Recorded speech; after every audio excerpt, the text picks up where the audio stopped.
மதுரை மாதிரி கொழுந்து வாசம் ஏ ராசாத்தி உன்னுடைய நேசம் அப்படின்னு ஒரு பாட்டு வரும். பாட்டு ஆரம்பத்தில் ரொம்ப அழகாக இருக்கும். ஒரு மெட்டு ஒரு பாட்டை எந்த அளவுக்கு தூக்கிட்டு போகுங்கிறதுக்கு நீங்கள் இந்த பாட்டை சொல்ல முடியும். ஆனால் உள்ளுக்குள்ளே வரிய கங்கை அமரன் புகுந்து விளையாட்டுருப்பார். நேரம் இல்லை போல இருக்கு அவருக்கு. அவர் பாட்டுக்கு மெட்டுனா வெட்டி வெட்டு வெட்டு வெட்டுன்னு வெட்டி புட்டு கட்டுன்னு சிலை. ராமராஜனுடைய உச்சம் என்னை கேட்டால் தமிழ் சினிமாவுடைய உச்சம்னா நீங்கள் நீதி சொன்னிச்சா, நியாயம் சொன்னிச்சா, நேர்மை சொன்னிச்சாலாம் அப்புறம். தமிழ் சினிமாவுடைய இன்னைக்கு வரைக்கும் ஏறத்தாழ ஒரு 500 நாள் ஓடின திரைப்படம் கரகாட்டக்காரன். அவ்வளவு சக்ஸஸ்ஃபுல்லாக ஓடினதுக்கு காரணம் ஒரு பக்கம் நீங்கள் கவனித்து பார்த்தீங்கன்னா கவுண்டமணி செந்தில், இன்னொரு பக்கம் ரொம்ப அழகாக எழுதப்பட்ட திரைக்கதை. அந்த இதை மறுத்துட்டு நீங்கள் ஒன்றும் பண்ண முடியாது. மறுத்துட்டா பாட்டு ஹிட் ஆகும், படம் ஹிட் ஆகாது. முக்கியமான காரணம் ஆமாம், நீங்கள் திரைக்கதையை மறுத்துட்டு ஊரு விட்டு ஊரு வந்து அப்பப்பா அப்படி ஒரு டீம் போகும். இது ஒரு அற்புதமான வடிவம். அந்த வடிவத்துக்குள்ளே இந்த பாட்டுக்குள்ளே நீங்கள் ஒரு பாட்டு கரகாட்ட பாட்டு தானே எவ்வளோ விஷயங்கள் வச்சுருப்பார். இன்னும் சொல்ல போனால் எதுக்கு சொல்ல வந்தேன் அப்படின்னா, இதுக்குள்ளே வரக்கூடிய பின்னணி இசை இருக்குல்ல, இப்போவும் நம்ம ஏன் கொண்டாடுறோம் தரட்டா அப்படிங்கிறோம். அது என்ன அப்படின்னா, எம்ஜிஆருக்கு இருந்த ஒரு சில பண்புகள் ராமராஜன் இருந்துச்சு. என்னென்னா, அதிகபட்சம் நீங்கள் சிகரெட் குடிக்கிற மாதிரி நடிச்சிருக்க மாட்டார், தண்ணி அடிக்கிற மாதிரி நடிச்சிருக்க மாட்டார். இன்னொன்று அடுத்த ஆளுக்கு கொடை கொடுக்குற மாதிரி தான் நடிச்சிருப்பார். அது எம்ஜிஆரை பார்த்து கற்றுக்கிட்டது. அது கூட நல்ல விஷயம் நான் நினைக்கிறேன். ஏன் அப்படின்னா, சரி ஒரு நல்ல விஷயம் பண்ணுறாரு, நம்மளுக்கும் நல்லது பண்ணிட்டு போவோமே அப்படின்னு அப்படி பண்ணக்கூடிய விஷயம் தான். நீங்கள் சொல்கிற மாதிரி வில்லனாக கூட நடிக்கலை. சமீபத்தில் சாமானியனில் கூட நடித்தார். அதுவும் இசைஞானி இளையராஜா தான் இசையமைச்சார். சாமானியன் ஹிட் ஆகலை. ஏன்னா இன்றைக்கி இருக்கக்கூடிய காலச்சூழல் வேறு. அவர் அதே மாதிரி நான் இப்போவும் ஹீரோ தான்ப்பா, வந்தால் வந்து வெள்ளை இதாக தான் வருவேன் அப்படிங்கிற கணக்கில் நடித்தா ஹீரோ தான். ஆமாம், நடித்தா ஹீரோ தான் அப்படிங்கிற கணக்கில் இருக்கார்.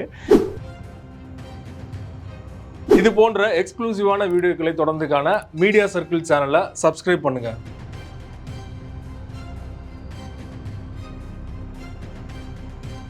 மீடியா சர்க்கிள் நேயர்களுக்கு வணக்கம். இன்றைக்கு நம்மோடு நேர்காணலுக்காக இசை ஆய்வாளரும் கவிஞருமாகிய ஆலங்குடி வெள்ளச்சாமி அவர்கள் நம்மோடு இணைந்திருக்கிறார். அவரோடு பேசலாம். வணக்கம் சார். வணக்கம். எப்படி இருக்கீங்க? நல்லா இருக்கேன். நீங்கள் எப்படி இருக்கீங்க? நல்லா இருக்கேன், மகிழ்ச்சி. ராமராஜன் ஒரு காலத்தில் வந்து கொடிகட்டி பறந்த நடிகர், முன்னணி நடிகராகவும் இருந்தார். அவருடைய வளர்ச்சிக்கு முக்கியமாக காரணமாக அமைஞ்சது வந்து இளையராஜா அவருடைய பாடல் தான். ஆரம்ப காலத்திலேருந்து இப்போ கூட ராமராஜன் அப்படின்னாலே வந்து இளையராஜா பாடல்கள் தான் பலருக்கும் நினைவுக்கு வரும் அப்படிங்கிற மாதிரியான ஒரு பார்வை இருக்குது இல்லையா? அதை பற்றி சொல்லுங்கள். பாடல் தான் அப்படிங்கிறத விட பாடல்களும் அப்படின்னு சொல்லலாம். ஓகே, ஆமாம். ஏன் பாடல் தான் அப்படின்னா, பாடல்கள் எனக்கு தெரிஞ்சு ஏறத்தாழ ஒரு 50% ராமராஜனுடைய வளர்ச்சிக்கு பெரிய காரணமாக இருந்துச்சு அப்படின்னு சொல்ல முடியும். ஏன்னா அதுக்கு முன்னாடி ராமராஜனை பொறுத்த வரைக்கும் ஒரு இயக்குனர் நடிகராக வர்றாரு. அதுக்கு முன்னாடி ஒரு படம் பண்ணியிருக்காரு, பொண்ணு பிடிச்சிருக்குன்னு நினைக்கிறேன், அவருடைய முதல் திரைப்படம். அதில் இசைஞான இளையராஜாவோட இசை கிடையாது, கங்கை அமரனுடைய இசை. நீ ஆரம்ப காலத்தில் நீங்கள் கவனித்து பார்த்தீங்கன்னா 2 பேருடைய இசைக்கு பெருசாக நீங்கள் வித்தியாசம் கண்டுபிடிக்க முடியாது. ஆனால் ரொம்ப இசை தெரிஞ்சு இசை நுட்பத்தை அடிக்கடி கவனிக்கிறவங்க மட்டும்தான் அந்த 2 பேருக்கான இசைகளை என்ன கூறுகளில் வித்தியாசம் பண்ணியிருக்காங்க அப்படின்னு கண்டுபிடிக்க முடியும். அப்போ ஒரு ரொம்ப இப்போ வரைக்கும் கூட நாடகங்களில் பாடப்படக்கூடிய ஒரு பாட்டு நீங்கள் கேட்டிருப்பீங்கன்னு நினைக்கிறேன். பூங்காத்தே அந்த பொண்ணு கிட்ட ஒன்று சொல்லிவா, தனியா அவ இல்லாம நெஞ்சும் வாடுதே அப்படின்னு ஒரு பாட்டு நினைக்கிறேன். இப்போ இந்த பாட்டு ராமராஜன் இயக்கத்தில் வெளிவந்த திரைப்படம். அதுக்கு பிறகுதான் ராமராஜன் நடிக்கலாம் அப்படின்னு ஒரு முடிவுக்கு வர்றாரு. அதுக்கு பிறகு ராமராஜன் நடிக்கிறாரு. அதுக்கு பிறகு ராமராஜனுக்குன்னு பெரிய பேர் இருக்கு இல்லையா? என் நினைவு சரியாக இருக்குன்னா 87 நினைக்கிறேன், எங்க ஒரு பாட்டுக்காரன் வெளிவருது. அது வரைக்கும் வந்துட்டு எந்த ஒரு நடிகரும் நீங்கள் டவுசர் போட்டு நடிக்கலை. வெறும் டவுசரோட மேலே ஒரு பனியன் கூட போடாமல் ஒரு துண்டு போட்டு சர்வசாதாரணமாக ஒரு மாடு மேய்க்கிற பையன் மாதிரியே இருப்பார் ராமராஜன். இப்போ வரைக்கும் பலர் டவுசர் தான் கூப்பிட்றாங்க. ஆமாம், அது என்னென்னா தமிழ் சமூகத்தில் ஜெமினிய சாம்பார் அப்படிம்பாங்க. அவங்களுக்கு என்ன அப்படின்னா 4 பேரை அடிக்கிறது மாதிரி காட்சி வச்சா ஓகேப்பா அப்படிம்பாங்க. இவரை டவுசர் அப்படின்னு கூப்பிடுவாங்க. இது வந்துட்டு ஒரு எள்ளி நகையாடுறதுக்கான விஷயம். ஆனால் ராமராஜனுக்கு இன்னொரு ப்ளஸ் இருக்குது. ராமராஜனுக்கு என்ன ப்ளஸ் அப்படின்னா, நீங்கள் அந்த காலகட்டம் அப்படிங்கிறது பாரதி ராஜா வந்த காலகட்டம். தொடர்ச்சியாக கவனித்து பார்த்தீங்கன்னா பெரும் கிராமத்து படங்களாக வரும். பாரதி ராஜா என்னைக்கு வந்தாரோ மற்ற பல இயக்குநர்கள் என்ன பண்ணிட்டாங்கன்னா, பழைய படங்கள் பண்ணவங்களும் கூட சரி நம்மளும் ஒரு கிராமத்து படம் பண்ணுவோமே அப்படிங்கிற இடத்துக்கு வந்துட்டாங்க. அப்புறம் அதுக்கு பிறகு வந்த பாரதி ராஜாவுடைய வளர்ப்பு அது மாதிரி உள்ளவங்க நிறையா பேர் இந்த மாதிரி படங்கள் பண்ணுறாங்க. அப்படி பண்ணுறப்ப அப்படி ஒரு வகையில் வந்தவர் தான் நீங்கள் பாண்டியன் பாரதிராஜாவுடைய வளர்ப்பு. ஆனால் பாண்டியர் படங்கள் முழுக்க பெரும்பாலும் பார்த்தீங்கன்னா கிராமத்து நடிகராக தான் இருப்பார். ராமராஜன் ஏறத்தாழ கிராமத்து படங்கள் மட்டும்தான் பண்ணியிருப்பார். ஆனால் அதே நேரத்தில் எனக்கு இந்த பொங்கி வரும் காவேரின்னு ஒரு படம், நீங்கள் கவனிச்சிங்களான்னு தெரியல, ராமராஜன் கௌதமின்னு நடித்த படம். அந்த படத்தில் இவர் ஊரில் கிராமத்து, ஆனால் அத்தனை பாடல்கள் ஹிட்டு. நீங்கள் எந்த பாட்டு எடுத்துக்கிட்டிங்கனாலும் அதுக்குள்ளே ஒரு பாட்டே வச்சுருப்பார். இந்த ராசாவை நம்பி வந்த யாரும் அடமோசமே போக போகிறதில்லே அப்படின்னு டைட்டில் ஒரு பாட்டு வச்சுருப்பார். இளையராஜாவே சொல்கிறார். ஆமாம், அவர் அது உண்மையும் கூட.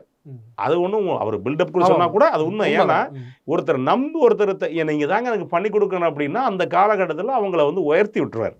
அதில் ஒன்றும் மாற்றுக்கிறது இல்லை. அது எழுதுறது ஒரு சில பேர் அவரை கன்வின்ஸ் பண்ணுறதுக்காக எழுதுறது, இருந்துட்டு போகுதுன்னு இவரை வச்சுக்கிறதுன்னு வச்சுக்கோங்க. நிறையா ராஜா கையை வச்சா ராங்கா போனதில்லை, ராஜா ராஜாதி ராஜன் இந்த ராஜா, அப்படி நிறைய பாடல்கள் இருக்கு.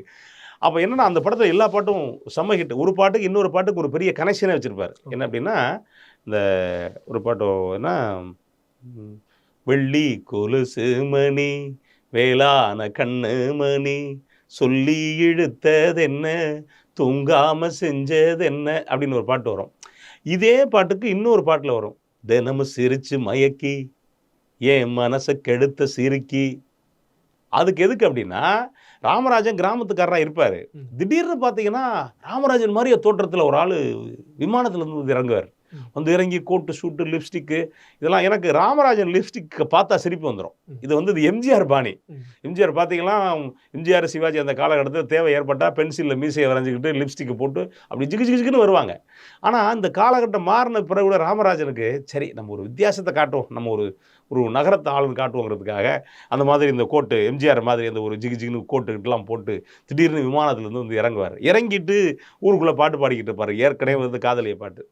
இந்த அம்மாவுக்கு ஒரு சந்தேகம் வந்துடும், ஐயோ நம்ம ஆள் மாதிரி இருக்கான், ஆனால் ஆள் ஒரு நகரத்துக்கார மாதிரி இருக்கானே அப்படிங்கிறப்ப இந்த பாட்டு தினமும் சிரிச்சு மயக்கி அப்படிங்கல எவனோ ஒருத்தர் நம்மளை கிண்டல் பண்ணுறான்னு இந்த அம்மா அடிச்சிருவாங்க. கௌதமி அடித்த பிறகு தான் வெள்ளி கொலுசு மணி அப்படிம்பாரு ஞாபகப்படுத்துறதுக்கு. அப்போ அந்த பாட்டை வந்து இதுக்குள்ளே வந்து கனெக்ஷன் படுத்துறது இருக்குல்ல, எனக்கு தெரிஞ்சு சினிமாவுக்குள்ளே இப்படி ஒரு விஷயம் வேறு இடத்துல இல்லை. வேற ஒரு பாட்டை சொல்லி இன்னொரு பாட்டை புரிய வைக்கிறது இருக்குல்ல, அது இல்லை. இந்த பாணியில் கேட்டால் ஒரே பாட்டு மாதிரி தான் இருக்கும். ஆமாம்மா, ஏறெடுத்து பார்த்தா பார்வவல போட்டா மாட்டிக்கிட்டேன் நானும் அழகு பருவச்செல கணக்கு புரியவில்லை வெள்ளி கோல். ஆனால் பாட்டு வேற வேற. இந்த வரியை வச்சு புரிய வைப்பார். எழுதுனது யாரு? 2 பாட்டு எழுதுனது யாரு? அது நினைவில்லை.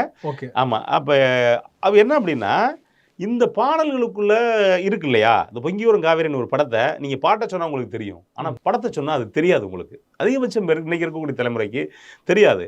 அப்போ என்னன்னா ராமராஜனுக்கு அதிகபட்சமான படங்கள் அப்படிங்கிறது அவரை பொறுத்த வரைக்கும் கிராமத்து படங்கள் தான்.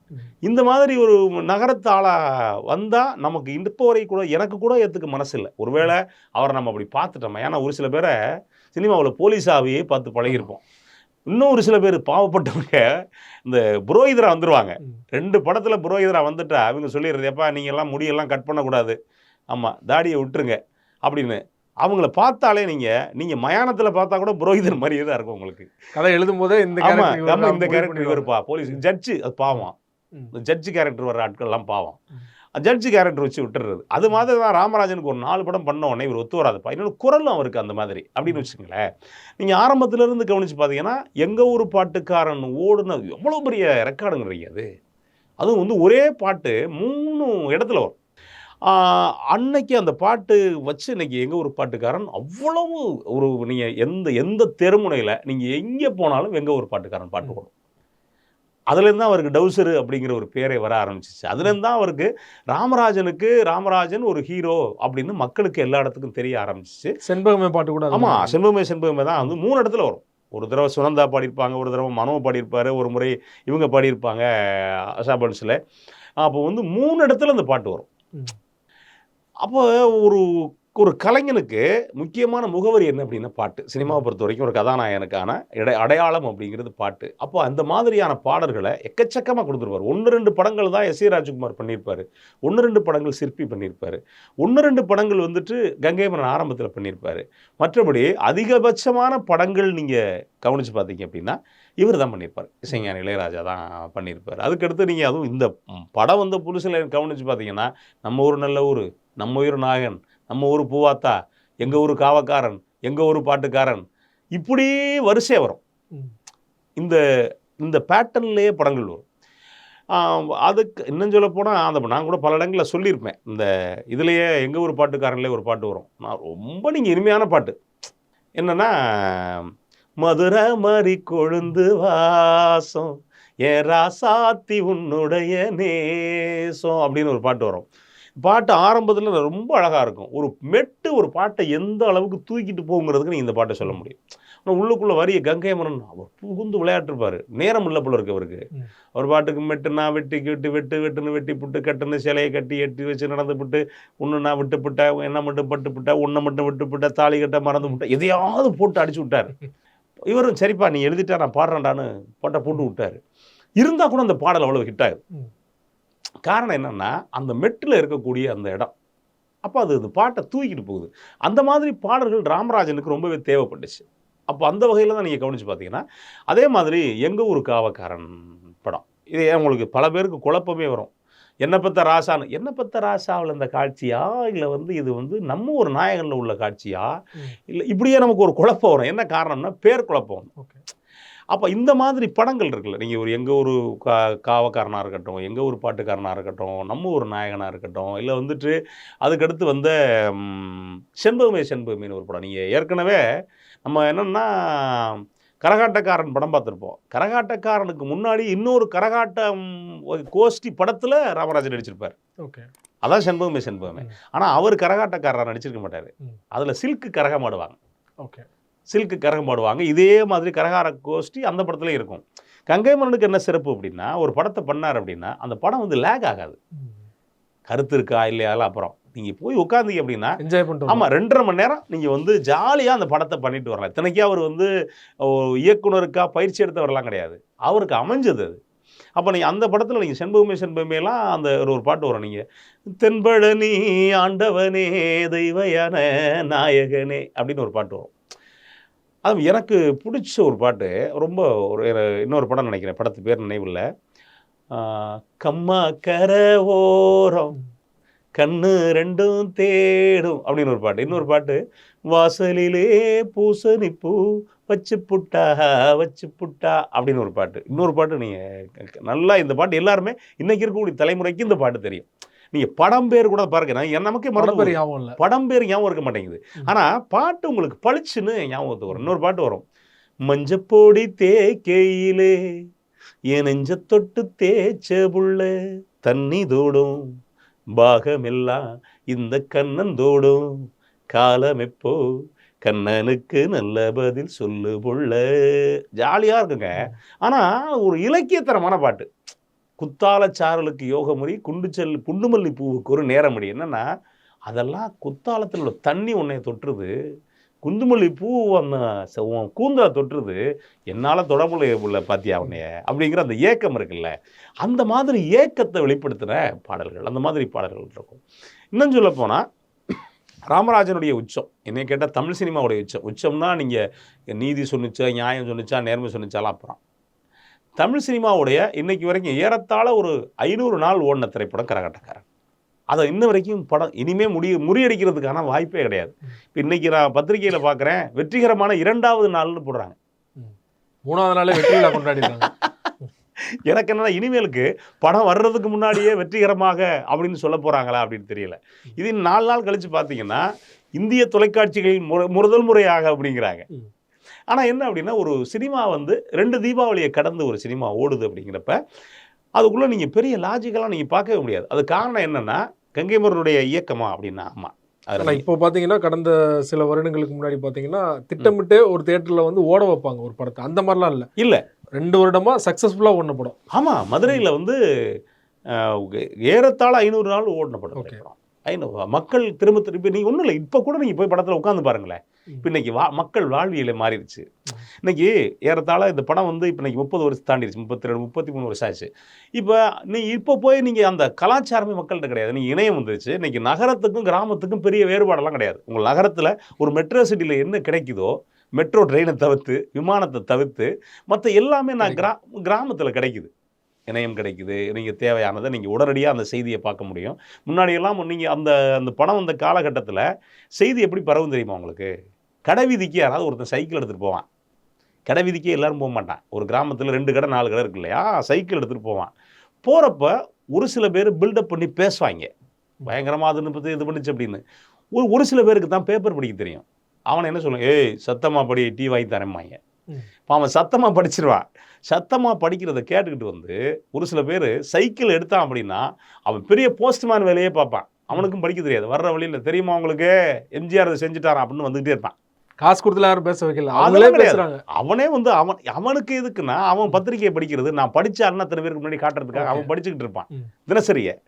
இதை படிக்கிறது இவன் சத்தம் போடாமல் உட்காந்து கேட்குறவன் எல்லாம் முடிச்சவொடனே சைக்கிள் எடுத்துருவான். எடுத்துக்கிட்டு வர்ற வழியில் ஒரு 20 வீட்டுக்கு தகவல் சொல்லிட்டு வந்துடுவான்.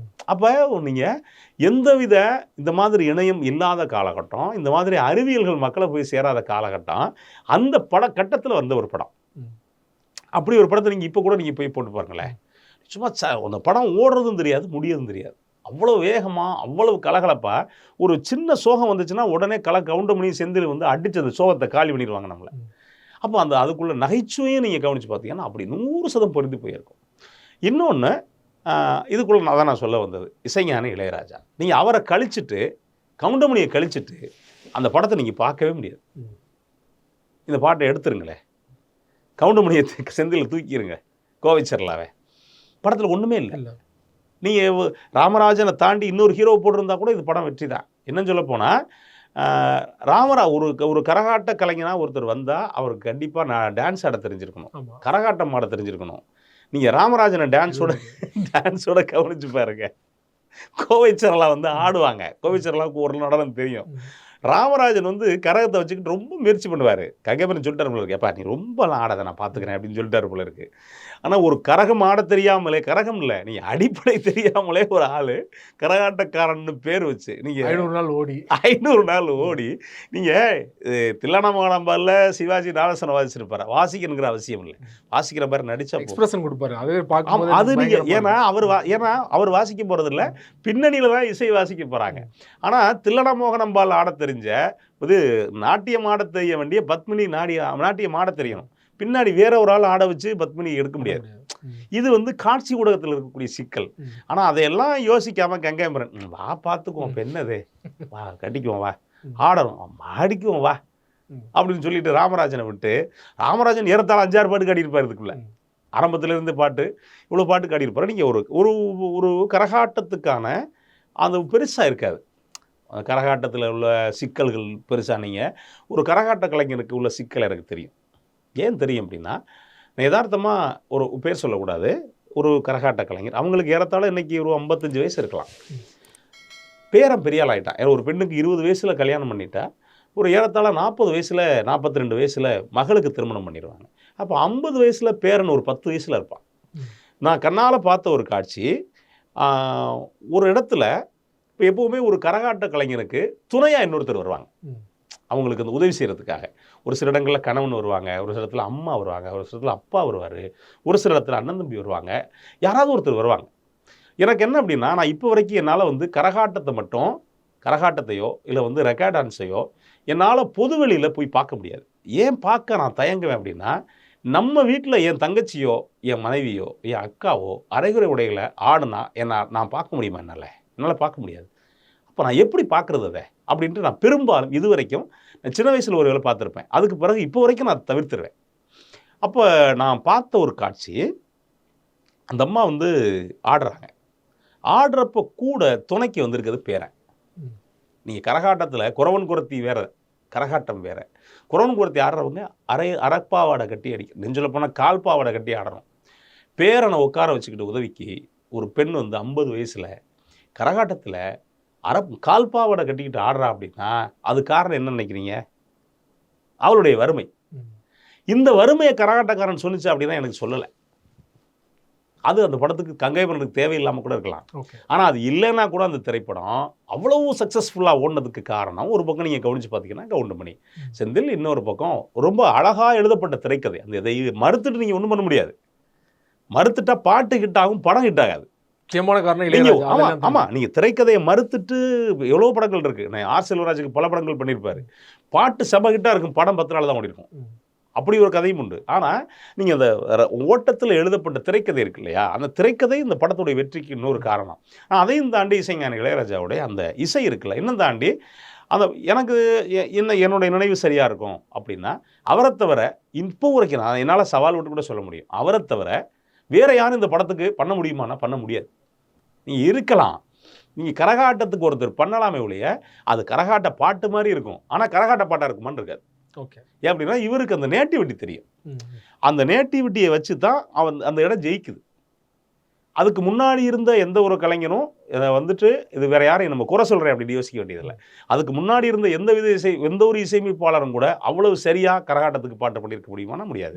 இன்னைக்கு வரைக்கும் இருக்கக்கூடிய மற்ற எந்த ஒரு கலைஞனும் கரகாட்டத்துக்கு பாட்டு பண்ணியிருக்க முடியுமா அப்படின்னா பண்ணியிருக்க முடியாது. காரணம் எப்படின்னா அவருக்கு அந்த நுட்பம் தெரியும், அந்த வாழ்வியல் தெரியும், அந்த அதுக்குள்ளே இருந்து பயணப்பட்டு வந்தவர் தெரியும். ஆமாம், அப்படிங்கிறதுனால தான் இந்த பாட்டு ஒரு படம். நீங்கள் வந்து கரகாட்டத்தை பற்றி, கரகாட்ட கலைஞர்களுடைய வாழ்வியலை பற்றி ரொம்ப பெருசாக பேசலை அப்படின்னா கூட இந்த படம் பேசக்கூடிய இசை இருக்குல்ல, அந்த இசைக்கூறுகள் ரொம்ப ரொம்ப முக்கியமானது. அதுக்குள்ளே நீங்கள் ஒரு பக்தி பாட்டு வச்சுருப்பாரு, இதுக்குள்ளே வந்துட்டு 2 காதல் பாட்டை வச்சுருப்பாரு, இன்னொன்று அப்படியே கரகாட்ட பாட்டையே தூக்கி அப்படியே காதல் பாட்டாக போட்டு வச்சுருப்பாரு. ஆமாம், காதல் சோக பாட்டை போட்டு வச்சுருப்பாரு, குரகுமலை காற்றில் வரும் பாட்டு கேட்குதா அப்படின்னு. இதை கூட நீங்கள் இன்னொரு பாட்டு நீங்கள் கவனிச்சிங்கன்னா, ஊரு விட்டு ஊர் வந்துரு, ஊரு விட்டு ஊர் வந்து நீங்கள் ஒரு மேற்கத்திய இசை சாயல் அதை கொண்டு வந்துட்டு ஒரு மனுஷன் ஊரு விட்டு ஊரு வந்து அப்பப்பா அப்படி ஒரு டீம் போகும். இது ஒரு அற்புதமான வடிவம். அந்த வடிவத்துக்குள்ளே இந்த பாட்டுக்குள்ளே நீங்கள் ஒரு பாட்டு கரகாட்ட பாட்டு தானே எவ்வளோ விஷயங்கள் வச்சுருப்பார். இன்னும் சொல்ல போனால் எதுக்கு சொல்ல வந்தேன் அப்படின்னா, இதுக்குள்ளே வரக்கூடிய பின்னணி இசை இருக்குல்ல, இப்போவும் நம்ம ஏன் கொண்டாடுறோம் தாரட்டா அப்படிங்கிறோம். அது என்ன அப்படின்னா ஒரு இசையாலையும் பின்னணி இசையாலையும் மக்களை கவனிக்க வச்ச ஒரு திரைப்படம். வெறுமனே அவர் நினச்சிருந்தாருன்னா பேசாமல் கேப் கூட விட்டு போயிருக்கலாம். ஆனால் அந்த ஒரு பார்த்த உடனே நம்ம தோணுன உடனே கவுண்டமணி செந்தில் ஞாபகத்துக்கு வருவாங்க. ஆமாம், அந்த இடம் இருக்கு இல்லையா, அப்போ அது உள்பட அந்த படத்தை தூக்கிட்டு போயிருக்கு. அப்போ ராமராஜனுடைய நம்ம நடிப்புக்குள்ளே நம்ம ராமராஜரை பற்றி பெருசாக நம்ம அது குறை சொல்கிற இடத்துல நம்ம இல்லை. நடிச்சிருப்பாரு, அவருக்கு என்ன முடிஞ்சிச்சோ அதை பண்ணியிருப்பார். ஒரு கிராமத்து மனுஷனா என்னன்னு சொல்ல போனால் அப்பட்டமான ஒரு கிராமத்து மனுஷனா ராமராஜன் பல படங்களில் வாழ்ந்திருப்பார். சொல்றோட வாழ்ந்திருக்காரு. ஆமாமா, அவருக்கு என்ன வாழ்வியல் தெரியுமோ அதை ரொம்ப அழகா பண்ணிட்டார். வித்தியாசமா முயற்சிலாம் பண்ணல எங்கேயுமே.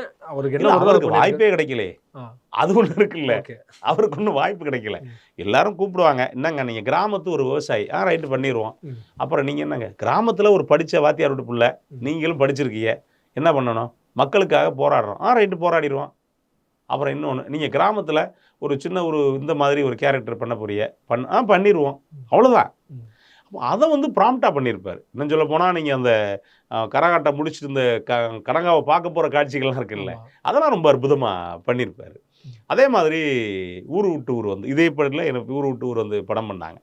அந்த இதுக்கெல்லாம் போயிட்டு வருவாங்க, சிங்கப்பூருக்கெல்லாம் போயிட்டு வருவாங்க. சிங்கப்பூர் போயிட்டு அங்கே போயிட்டு இவர் கூட குரங்கா மாற்றிடுவார். ஆமாம், கவுண்டமணி. அந்த மாதிரி காட்சிகள்லாம் வச்சுருப்பாங்க. ஆனால் இன்னும் அந்த படங்கள் இன்றைக்கி உங்களால் வந்து ரசிக்க முடியுமா அப்படின்னா, பாட்டை உங்களால் ரசிக்க. சொர்க்கமே என்றாலும். ஆமாம்மா, சொர்க்கமே என்றாலும் என்ன அழகான பாட்டுன்றீங்க. ஏ தந்தன தந்தன தந்தா சொர்க்கமே என்றாலும் அது நம்மூரை போல வருமா. இது என்னன்னா ஒரு எளிய மனிதன், ஒரு கிராமத்து மனிதனால் வந்துட்டு 20-30 வருஷம் ஒருத்தன் கிராமத்தில் வாழ்ந்துட்டானா அவனால் நகரத்து வாழ்க்கை வாழ முடியாது.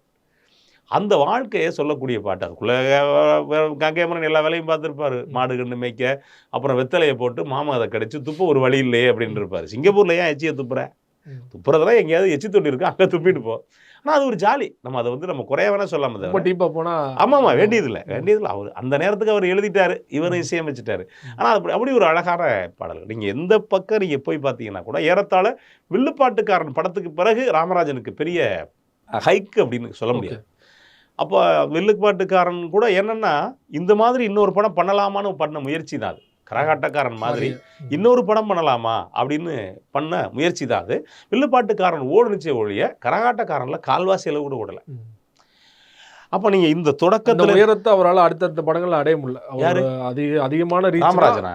இல்லை, அவ்வளவுதான் கரகாட்டக்காரன் தான். அவ்வளவுதான். இனிமே இன்னொரு கரகாட்டக்காரன் உச்சம் போது தான் வீழ்ச்சியும் அதான். ஆமாம், அதோட உச்சம்.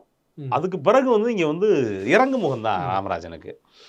நீங்கள் அது சினிமாவுக்கு மட்டுமே நீங்கள் அதுக்கு பிறகு வேறு படங்கள் ஓடலையே. அவ்வளவு 100 நாள் ஓடி இருக்கும், 200 நாள் ஓடி இருக்கும். அதுக்கு பிறகு அதுக்கான காலகட்டம் குறைய ஆரம்பிச்சிருச்சு. ராமராஜனுக்கு வந்துட்டு நீங்கள் ஒரு பட்டு ராமராஜன் சொன்னால் கரகாட்டக்காரன் அப்படிங்கிற இடத்துக்கு வந்துட்டோம். ராமராஜன் கூட சொன்னார் 2வது கட்டம் பண்ணலாமா அப்படின்னு. யார் பார்க்குறது? இனிமேல் ராமராஜன் கரகாட்டி அப்பவே ஆடலை. இனிமேலுக்கு அவருக்கு என்ன ஆட போறாரு? ஆனால் இருந்தா கூட கடைசி வரைக்கும் எங்கேயுமே ஹீரோவா தான் நடிச்சிருக்காரு இல்லையா? எங்கேயுமே இந்த மாதிரி வில்லனாவோ இல்ல ஹீரோவோ அந்த மாதிரி நடிச்சது. அவர் ஒரு இன்னொரு கோட்பாடு வச்சிருந்தாரு. நீங்க கவனிச்சு பார்த்தீங்கன்னா எம்ஜிஆருக்கு இருந்த ஒரு சில பண்புகள் ராமராஜன் இருந்துச்சு. என்னன்னா, அதிகபட்சம் நீங்க சிகரெட் குடிக்கிற மாதிரி நடிச்சிருக்க மாட்டாரு, தண்ணி அடிக்கிற மாதிரி நடிச்சிருக்க மாட்டாரு. இன்னொன்று, அடுத்த ஆளுக்கு கொடை கொடுக்குற மாதிரி தான் நடிச்சிருப்பார். அது எம்ஜிஆரை பார்த்து கற்றுக்கிட்டது. அது கூட நல்ல விஷயம் நான் நினைக்கிறேன். ஏன் அப்படின்னா, சரி ஒரு நல்ல விஷயம் பண்ணுறாரு, நம்மளுக்கும் நல்லது பண்ணிட்டு போமே அப்படின்னு அப்படி பண்ணக்கூடிய விஷயம் தான். நீங்கள் சொல்கிற மாதிரி வில்லனாக கூட நடிக்கலை. சமீபத்தில் சாமானியனில் கூட நடித்தார். அதுவும் இசைஞானி இளையராஜா தான் இசையமைச்சார். சாமானியன் ஹிட் ஆகலை. ஏன்னா இன்றைக்கி இருக்கக்கூடிய காலச்சூழல் வேறு. அவர் அதே மாதிரி நான் இப்போவும் ஹீரோ தான்ப்பா, வந்தால் வந்து வெள்ளை இதாக தான் வருவேன் அப்படிங்கிற கணக்கில் நடித்தா ஹீரோ தான். ஆமாம், நடித்தா ஹீரோ தான் அப்படிங்கிற கணக்கில் இருக்கார். இப்போ கூட ராமராஜன் நல்ல கேரக்டர் பண்ணாருன்னா ஓடும். மோகன் கூட இறங்கி வந்துட்டார். ஆமாம், மோகன் இறங்கி வந்துட்டார். சத்யராஜ் யோசிக்கவே இல்லைங்க. சிங்கிளாக ஒரு சீன் வர்றீங்க அப்படின்னா பண்ணிடுவார். என்ன காரணம்னா, நீங்கள் எவ்வளவு ஹீரோக்கள் இருந்தாலும் எவ்வளவு வில்லன் இருந்தாலும் சத்யராஜ் ஒரு சீன் வந்துட்டாருன்னா நீங்கள் சத்யராஜை பேசாமல் இருக்க முடியாது. அந்த மாதிரி ஏதாவது ஸ்கோர் பண்ணிடுவார். ஆமாம், அந்த இடத்துல ஸ்கோர் பண்ணிட்டு போயிடுவார் சத்யராஜ். அப்போ ராமராஜனுக்கு அந்த இது இருக்கா அப்படின்னா, அந்த திறமை இருக்குது ராமராஜனுக்கு. அந்த ஒரு அப்பட்டமாக அந்த மாதிரி கேரக்டர் கொடுத்தா ரொம்ப அழகாக செய்வார். ஆனால் ராமராஜன் ஏன் மறுக்கிறார் அப்படிங்கிற இந்த ஒரு கேள்வி இருக்குது. இப்போ நினச்சா கூட ராமராஜன் நல்ல கேரக்டர் பண்ண முடியும். மனோ பண்ணக்கூடிய கேரக்டரை, அப்பா கேரக்டரை அப்பட்டமாக ராமராஜன் பண்ணுவார். ஓகே. ஆனால் ராமராஜன் ஏதோ தயக்கத்தில் இருக்காருன்னு வச்சுங்களேன். எது எப்படி இருந்தாலும் ராமராஜன் ஒரு மிகச்சிறந்த நடிகர், மிகச்சிறந்த மனிதர் அப்படிங்கிறதுலே ஒரு நேயமிக்க மனிதர் அப்படிங்கிறது ஒன்றும் மாற்று இல்லை. ஆனால் அவருடைய படங்கள் வந்துட்டு வெற்றிக்கு இசைஞானி இளையராஜாவுடைய பங்கு 50%. நிறைய பேர் சொல்ல முடியும் 50% இருந்துச்சு அப்படிங்கிறது யதார்த்தம். ராமராஜன் அவர்களுடைய திரைப்பயணம், அதில் இளையராஜா அவர்களுடைய பங்களிப்பு பற்றி விரிவாக எங்களோட பகிர்ந்து கொண்டீங்க. மிக்க நன்றி. மகிழ்ச்சி.